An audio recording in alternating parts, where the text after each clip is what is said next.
ഞാൻ മാത്രമല്ല, ഇപ്പോൾ ബൂത്തിലിറങ്ങുന്ന സ്ഥാനാർത്ഥികളായിട്ടുള്ള പെൺകുട്ടികൾക്ക് പോലും ദിവസത്തിൽ ഒരു തവണയെങ്കിലും ഈ രാഹുൽ മാങ്കൂട്ടത്തിൻ്റെ പേരിൽ ഒരു മറുപടിയെങ്കിലും പറയാതെ ഒരു ദിവസം പോലും മുന്നോട്ട് പോകാൻ സാധിക്കുന്നില്ല.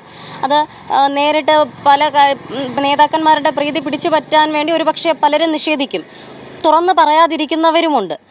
കാര്യം പുറത്തത് പറയാൻ പറ്റില്ല. ഇപ്പോൾ തന്നെ സോഷ്യൽ മീഡിയയിൽ രാഹുലിനെതിരെ ഒരു പോസ്റ്റ് ഇടുമ്പോൾ തന്നെ ഒരുപാട് വളരെ മോശമായിട്ടുള്ള കമൻറ്റുകളാണ് ഞാൻ കേട്ടാൽ അറയ്ക്കുന്ന, നമ്മൾ പോലും പറയാൻ അത്രയ്ക്ക് മോശമായിട്ടുള്ള കമൻറ്റുകളാണ് വരുന്നത്.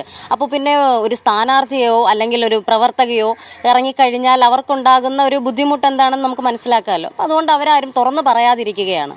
പലർക്കും ഇത്തരത്തിൽ പ്രചരണത്തിനായി ഇറങ്ങുമ്പോൾ രാഹുലിൻ്റെ പേരിൽ കേൾക്കേണ്ടി വരുന്നുണ്ട്. അത് സത്യാവസ്ഥയാണ്. രാഹുൽ വിഷയത്തിൽ പാർട്ടി പൂർണ്ണമായും പരാതിക്കാർക്കൊപ്പം നിൽക്കണം, അതല്ലേ നിലപാട്? തീർച്ചയായും. പരാതി ആർക്കാണോ ആ പെൺകുട്ടിയെ തീർച്ചയായും കണ്ടുപിടിക്കാനുള്ള ഒരോട്ടത്തിൽ തന്നെയാണ്. അത് നടക്കുമെന്ന് വിശ്വസിക്കുന്നു. ആ കുട്ടിയെ രംഗത്ത് കൊണ്ടുവരണം, പരാതി കൊടുപ്പിക്കണം. ഇല്ല എങ്കിൽ അവർ തന്നെ ഈ കാര്യത്തിൽ നിന്ന് പിന്മാറണം. അവരങ്ങനെ ഒരു വിഷയം നടന്നിട്ടില്ല എന്ന് ആ പരാതി ആരോപണം ഉന്നയിച്ചവർ തന്നെ മാറി നിൽക്കുക.